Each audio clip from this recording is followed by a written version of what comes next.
This episode of the Event Industry News podcast is sponsored by Evolution Dome, award-winning temporary inflatable event structures. Take a look at their structures at evolutiondome.com. Hello, everybody, and a very warm welcome to the Event Industry News podcast with me, James Dixon, wishing you all a very good morning, afternoon, or evening, whenever or wherever you tune into today's podcast from. Never more apt an introduction than when I welcome an overseas guest who's on a completely different time zone, particularly one who's probably got up and had to get their brain really going first thing on a Monday morning to have the intense conversation that we know takes place on this particular podcast. I'm delighted to say that joining us as our guest today for the first time to the Event Industry News podcast from C2 over in Montreal is the Vice President of Growth and Partnerships, Jesse Gaynor. Jesse, a very warm welcome to the Event Industry News podcast.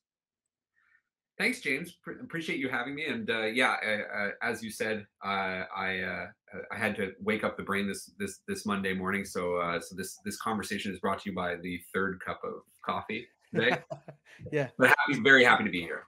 As I near the end of my working day over in the UK and start contemplating the colder type beverages that we may enjoy at this time of year with the lesser spotted sunshine that we've got in the UK at the moment, blessed with a decent run of good weather at the moment. Jesse, great to meet you. You and I were talking off air before we hit record and started today's podcast, and you did all those sort of things that people do, is it turned off all the Slack channels before we started recording so it's not buzzing. But you know, C2, you're a busy.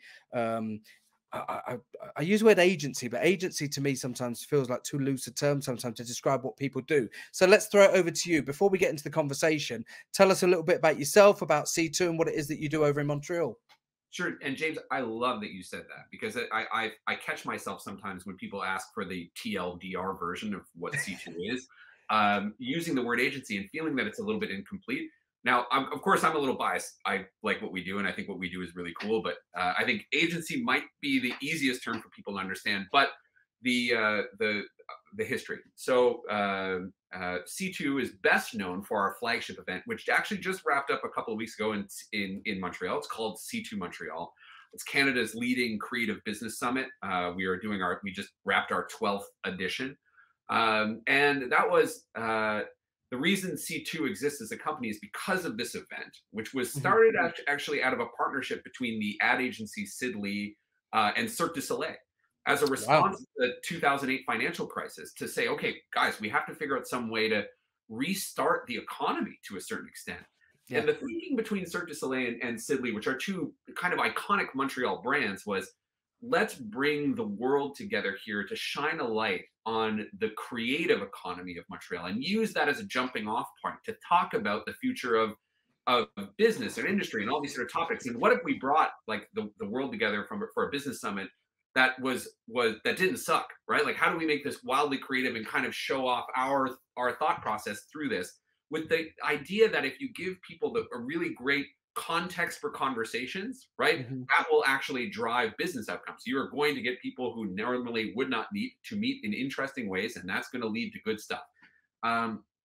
Thankfully, that idea bore fruit, and it's grown year over year. I mean, we regularly welcome thousands of people for a 3-day event in Montreal. We've brought amazing speakers from all over the world. I could go in. I don't want to take up all this podcast doing the we are C2 thing, but that's that event. But anyway, so the agency came out of that event because brands would attend and say, "Wow, this is quite cool. Our events don't look anything like this, and our events, we're struggling as a brand to figure out how to bring our people together, how to bring our clients together, how to do that in a way also that tells a unique story about our brand, that actually achieves objectives.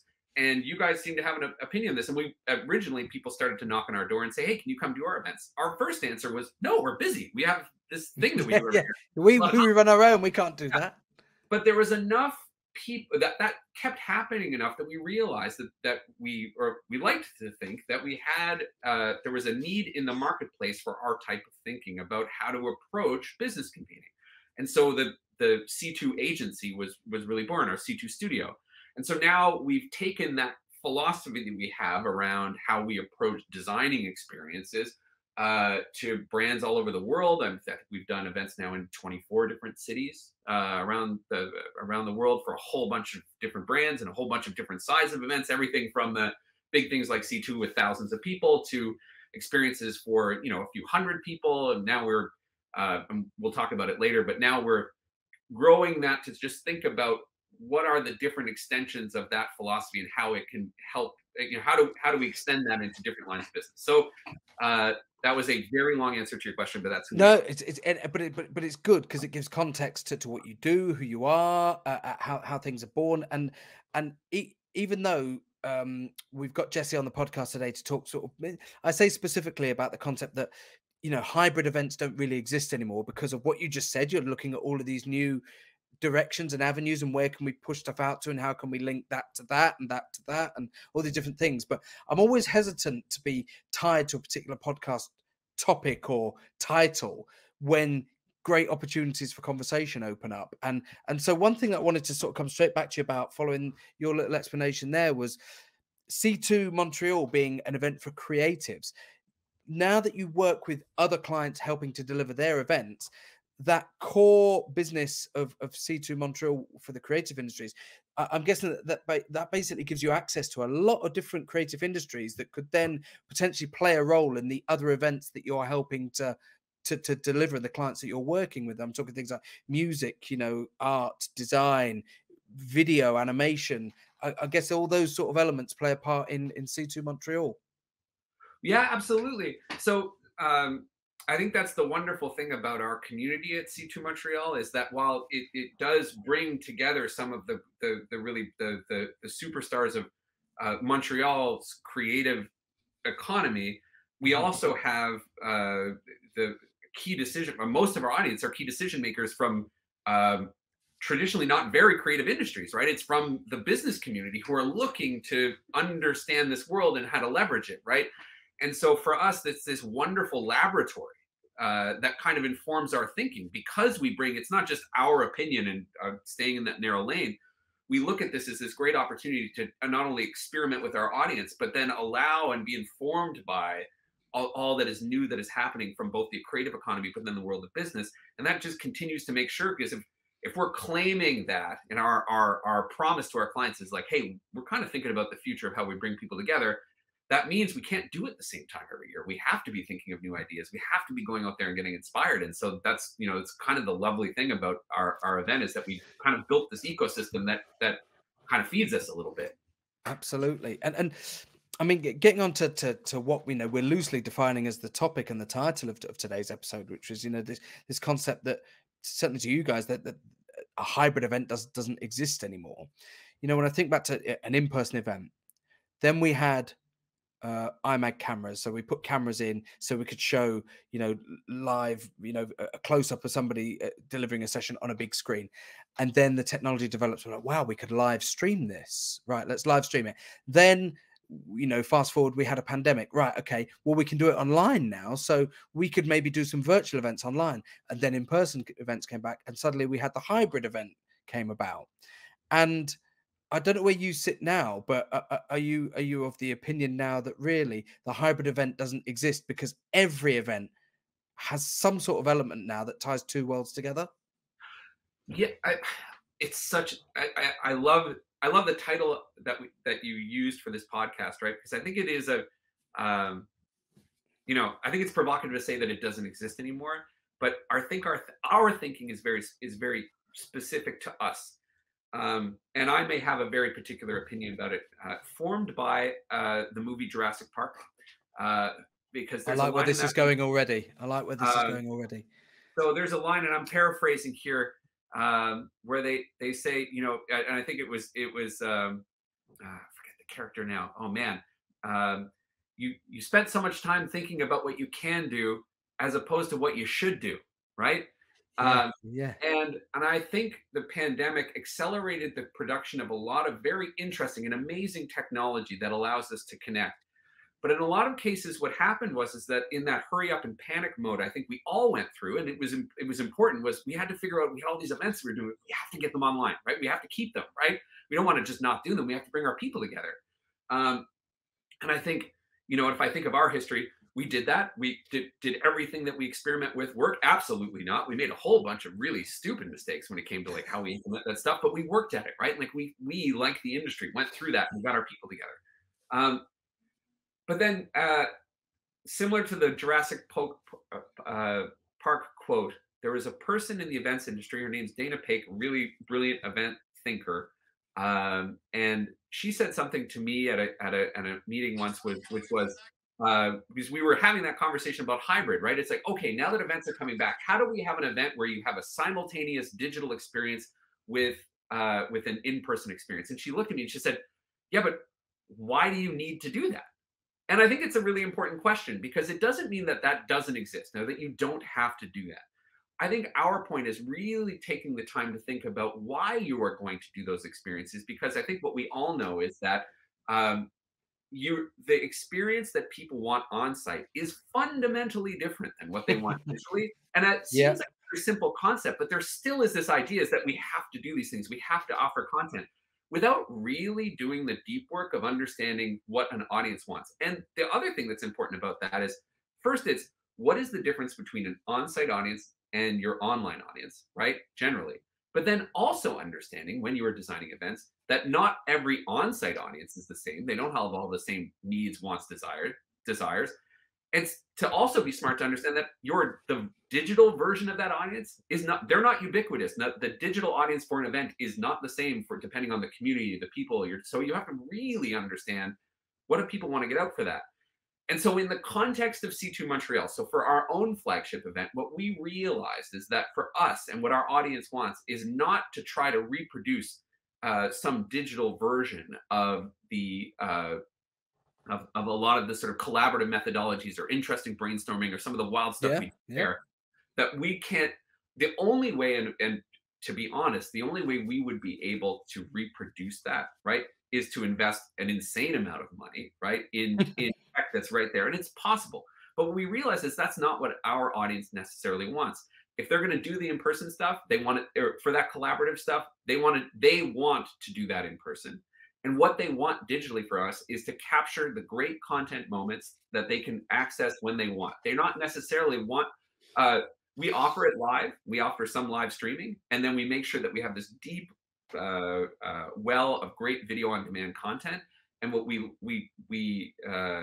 noticed is that is the way that people want to engage with that event. Now, of course, our thinking has to adapt. When we work with other clients, we realize that we can say like, oh yeah, our audience is like this, so your audience is going to be like this. And that's a mistake. The first goal that we always take when we think about how do we design an event is doing that deep work to understand the audience and what the needs are and what they're looking for. And then we build that concept. So I think my approach to this question of like hybrid doesn't exist is I really like to attack this idea of, okay, if we're doing an event, it has to have an online component, it has to be live, it has to be this way just because you need to. And I think it's such a mistake to think that way. The caveat I will put on it is that even though we've pushed now back into the in person, and there's such a desire, I think, in all of the events we're seeing where people are really, there's a value for this in-person connection, my hope is that we don't stop thinking about the real applications of how you do digital correctly, because I think as we start to design events, and one of the big topics now is inclusivity, right? And we're thinking about doing events for example, people who are neurodivergent, for example, right? Yeah, absolutely. I think it's crucial that we not just let the digital stuff die on the vine, because if we're thinking about that community or a lot of other communities and how they connect, interact, experience content, that having those tools be good tools for the right audience is really, really important. It's a lot of rambling, and but I suppose what springs to mind, and not to dumb it down at all, but it's the old adage of horses for courses. Not every event is going to have the same list of requirements or the same boxes that you check. It is audience specific. That's what we're in the business of delivering, is content that's relevant and tuned, and refined for the audience to which it's being delivered. And I remember a great example given to me by an uncle who is retired now, but spent his entire career working at the high end of sort of men's tailoring, and men's clothing. And some of the trade shows that he used to go to in Cologne in Germany and in Milan in northern Italy, that there'd be cloth buying expos where all the cloth manufacturers that the tailoring houses and the suit manufacturers would use, they go and source their cloths from these shows. There would be no way that they would be able to deliver that type of event via any sort of hybrid means, because it's tangible, it's hands-on. They're going there to touch, to feel, to see what these things are like. And to me, it might be an extreme example, but it is an example of how, we can't just say, right, we run events, so now we have to have a hybrid element. We have to have an online matchmaking and meeting place for people to go together. I think maybe with all the buzz and the panic of the pandemic, we were caught up in this thinking that we have to have these online platforms. And I think now we really, really just have to take a step back again and think, actually, who are the clients that we're serving? Have they got the capability of interacting with these platforms? That's it. And do they want to, right? I mean, I think, and I, like you, James, love to take conversations that are supposed to start one way and go in completely different directions. So apologies if this does that. But to me, the conversation we're having it feels very similar to the conversation we've had over the last year of like, what happened to the metaverse, right? A whole bunch of tech that I think does have a lot of promise, right? But again, so many early applications that seem to just say like, we can do this, we can get everybody together, we can do that. And then without stopping to say, okay, but does someone want to shop in a Walmart on their phone that way, right? Yeah. I don't know. Do we have an answer for that? Like, it feels like, and similarly, right? You said it before. It really comes down to just understanding, like, what are the experiences that are precious to people in the mode they're in? What's the value proposition to them, and are we being honest about delivering a great experience to them, right? So if you can answer those questions truthfully, then that helps guide the principles about what the experience look like. Well, again, I'm taking it on a tangent a little bit, but hopefully the analogy makes sense. You think about the great chefs running great restaurants. Why do fish and meat and vegetable and fruit markets still exist?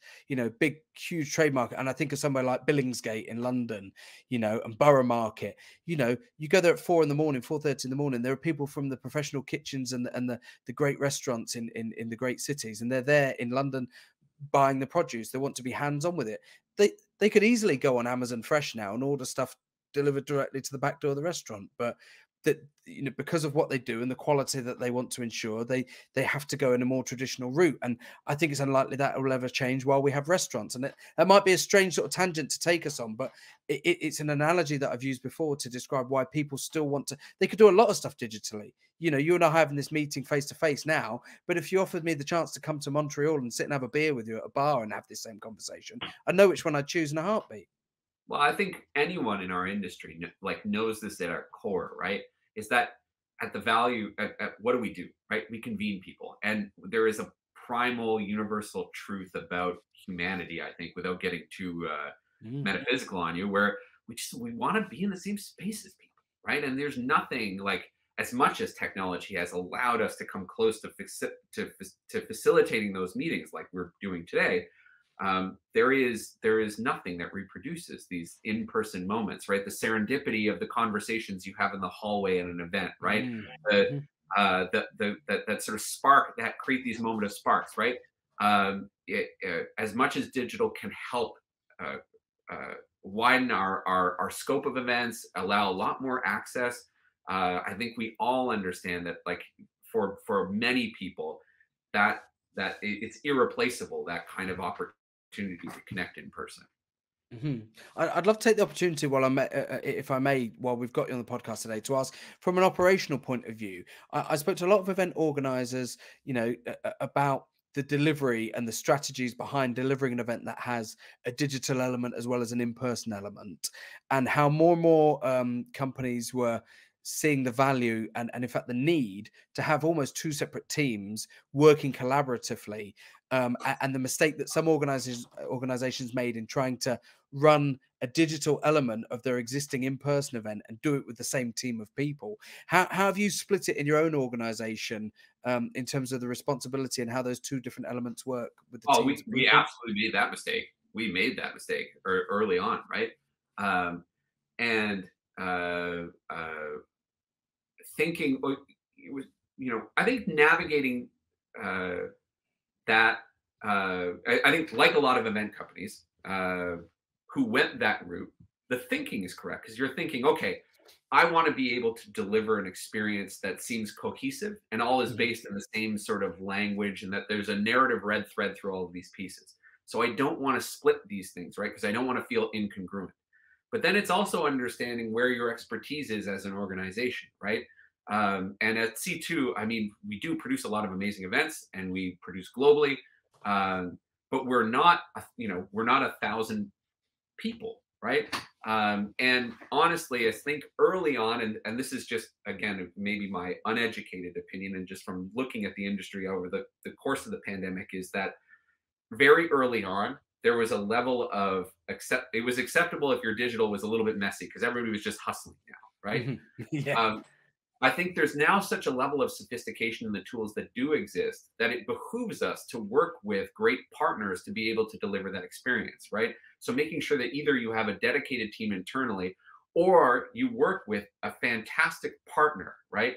Who you can work with to be able to make sure that the tone and experience and all that stuff lives up to your brand values, but that they have the expertise to be able to execute that program, so that your on-person team, right, at C2, that's where our DNA is from, can really concentrate on the things that they're best at doing, without trying to shoehorn their expertise into a world that they don't know how to do.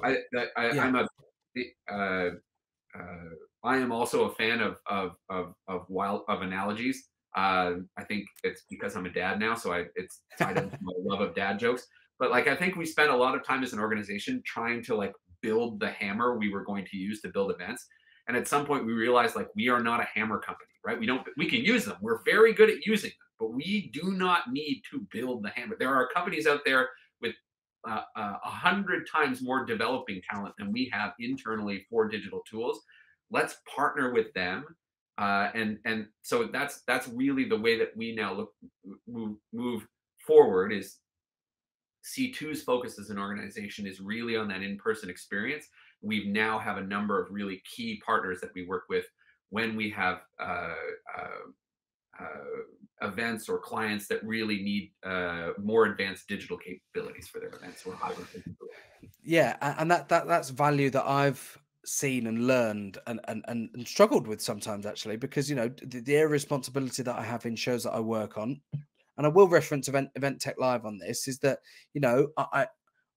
I do feel like I need to know and understand how the technology works that we're utilizing, whether that be on the show floor or the digital element of it. Excuse me, but sometimes I put myself under too much pressure to actually make that stuff work on site, for example, myself. Whereas more and more we're actually working with the partners and with the suppliers of those elements of technology, who are very, very proactive and whose support has been invaluable at the actual live event itself, in saying, I've said to them, can you make your platform work? Can you work with the AV company to get that plugged into a screen and get it up working? And they go, yeah, great, leave it to us. If the proverbial hit the fan, I could probably jump on and get it to work myself, but they could do it in a quarter of the time. Yeah, and to me, I think it's just the same as any great partner relationship or great vendor relationship, right?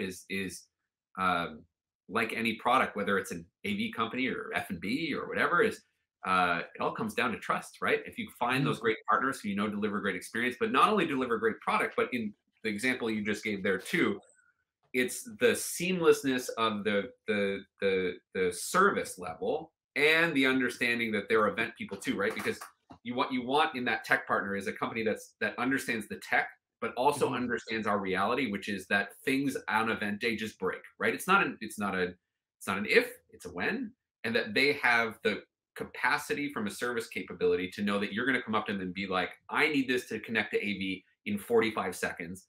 and have them say, yes, James, no worries, we've got this, because so that you can not have a heart attack in a room somewhere else.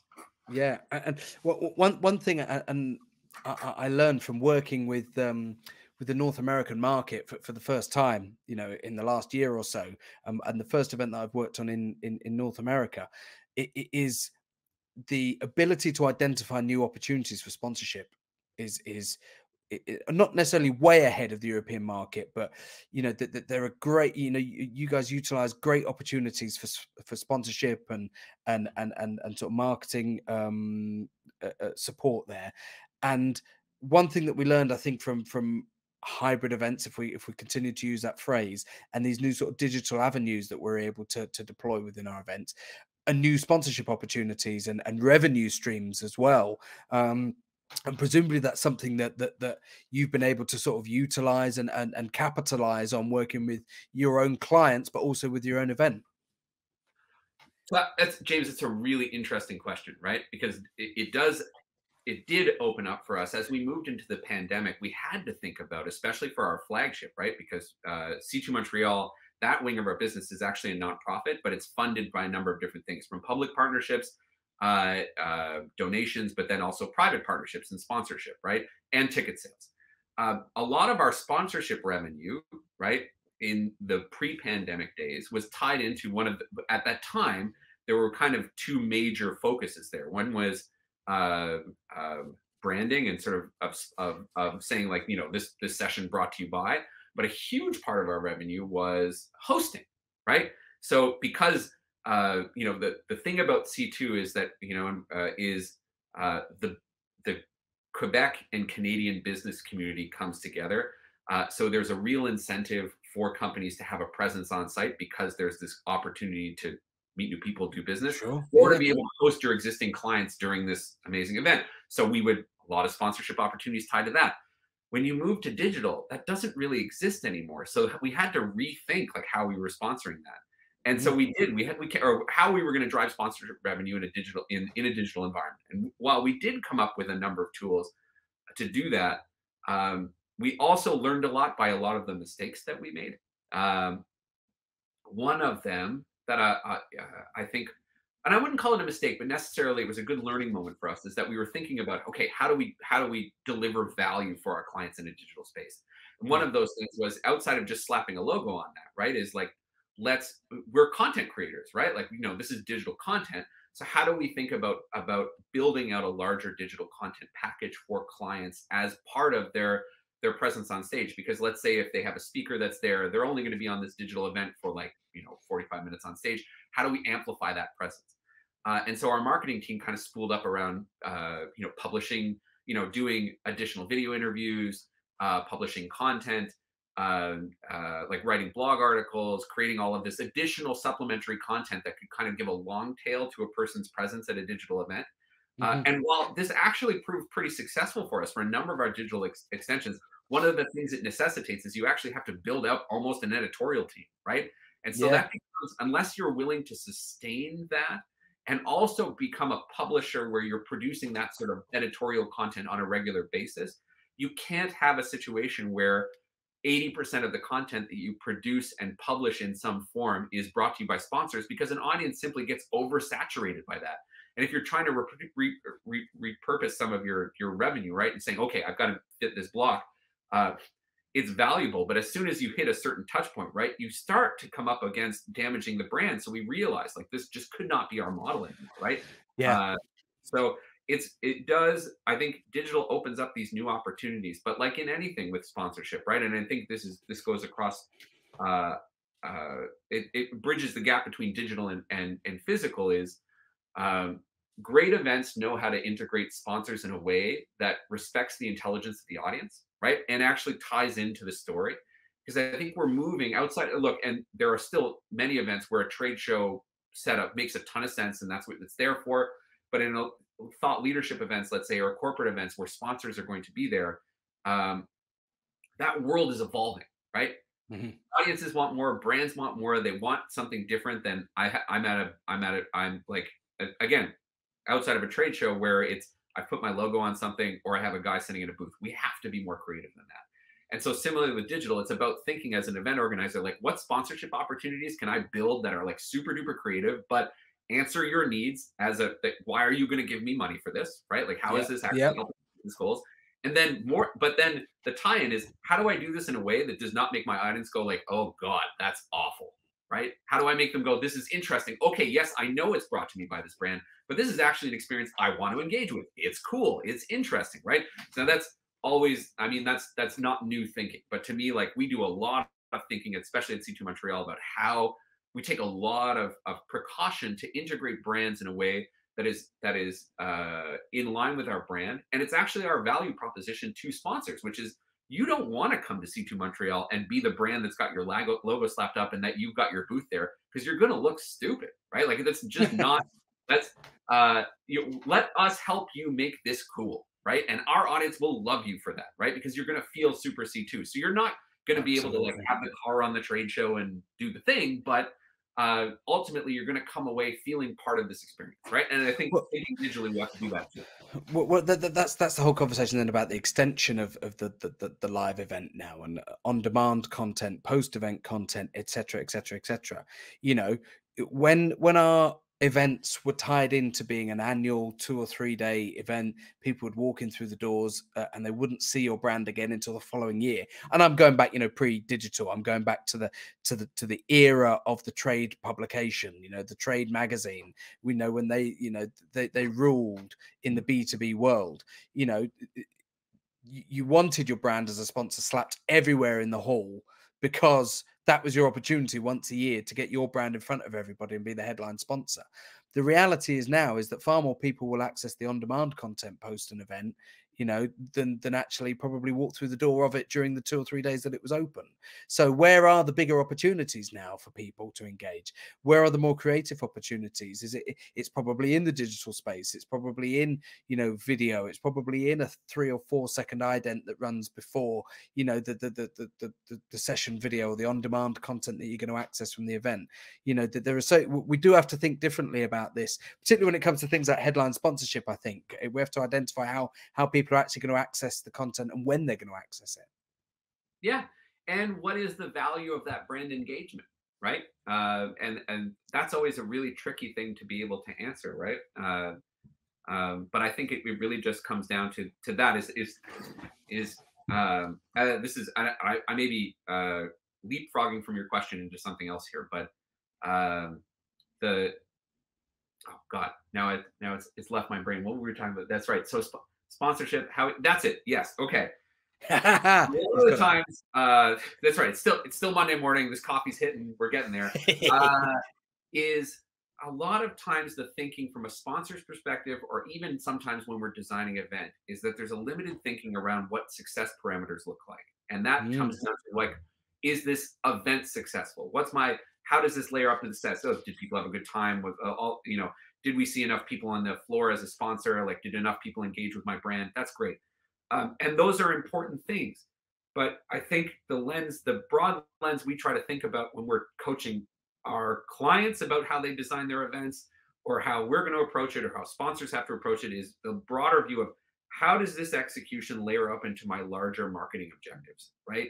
Is people sometimes think of events as sort of its own thing, but it's part of a plan. It's part of a business, and a business that's trying to make money somehow, right? So if we think about those objectives as part of like a moment of peak engagement along a larger timeline that has to connect to some other points, as opposed to this thing that lives in absentia, you can be a little bit smarter about how you're thinking you're engaging with that audience in a right way, so that you're not just going, okay, I have to make. And hopefully, like, this is tough because it means your leadership is going to be open to a whole bunch of like broader thinking about, like, okay, you know, how many pairs of pants did I sell at this event today, right? But if you can get broader there, then you can be really smart. You can be a little smarter about how you're spending your dollars that way. Yeah, no, absolutely. I always know it's a great episode of the podcast when I haven't looked at the clock once, and I've just glanced down and I've seen 34 minutes, and I've thought, wow, right, we need to start unfortunately wrapping things up. And it's always unfortunate, like I said, when I haven't looked at the clock and the conversation has just gone in that direction. But before we get to the end of time today, Jesse, really, really important that I give you the opportunity to allow people to get in touch with you, because we've touched on so many different things here that what I always like the podcast to do is serve almost like as an appetizer to a main course, so that anybody listening and tuning into the episode, they want to follow up directly with the guests that we've had on here. You know, it shouldn't just be about listening to this and getting everything that they want out of the guest. You know, let's follow it up. So if people want to track you down, Jesse, if people want to find out what C2 are up to, give us anywhere where people can go to find out about you. Okay, awesome. Thanks, James. I really appreciate that. So, like all of my answers, this one will be long-winded, and that's why this podcast is going for 34 minutes, because I don't do brevity. So easy. First thing, C2Montreal.com. That's the website of our flagship event. You can get in touch with us there. We do have, our studio business does have a website. It's C2International.com. That is kind of under construction as we're going through a bit of a rebrand for our studio. So you can get there, you can get through us there. You'll see a little bit of examples of our work, but we'll have a bigger upgrade. If you want to hit us on Twitter, you can at C2 Montreal. That's our handle for everything. Everything comes under the flagship. I don't know if I love to talk to people. So if people want to reach out to me directly, I'm happy to share my email in the show notes or whatever. And I'm your guy. And I'm pretty sure you're on LinkedIn. So, you know, if people want to sort of track you down on LinkedIn and connect on there, let's if you want to continue the conversation, then, you know, you don't need me to tell you guys. You know, you're all sensible people. You're working in the event sector. You'll all have a level of ingenuity and hacks available. So if you want to track Jesse down, then you absolutely will be able to do so. I know I did before today's episode. Yeah, we've had some good conversations off the air as well as on the air today. My thanks to my guest today, Jesse Gaynor, the Vice President of Growth and Partnerships at C2 Montreal and at C2 as a sort of an entity. We're going to stop using the word agency because it means nothing. Means nothing anymore. Yeah, it's been great to speak to you. And a few little plugs before we wrap up today for our own bits and pieces that are going on. And it's, you know, it's a blatant hijack of our own podcast here to say that we're going to direct people towards Event Sustainability Live.